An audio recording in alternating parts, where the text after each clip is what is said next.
Les classes populaires, surtout, elles ne votent pas aux États-Unis. C'est-à-dire qu'il faut rappeler qu'il y a 50% d'abstentionnistes aux élections présidentielles américaines. Essentiellement chez les classes populaires, chez les minorités, chez les jeunes. Pourquoi ? Parce que ces catégories de la population ne se sentent pas représentées ni par le programme plutocratique de Trump, ni par la plateforme des candidats démocrates type Hillary Clinton ou Barack Obama qui ne formulaient pas de propositions ambitieuses en matière de justice économique et fiscale. Donc le pari d'un candidat aujourd'hui comme Bernie Sanders est le suivant, consiste à dire, en mettant un peu la barre à gauche, en proposant des mesures d'inspiration. Pas un de ces discours n'est prononcé sans le mot milliardaire. Vous faites partie du camp des milliardaires, moi du peuple.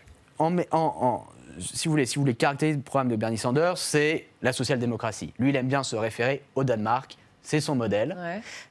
L'assurance maladie universelle. Il commence à être taxé de populisme, je le dis pour les téléspectateurs qui ne suivraient pas la campagne. Mais moi je vous dis vraiment son programme. C'est l'assurance maladie universelle, l'accès à l'enseignement supérieur, les universités gratuites, publiques, une augmentation du salaire minimum, qui est là aux États-Unis est de 6,50 € de l'heure, beaucoup moins qu'en France.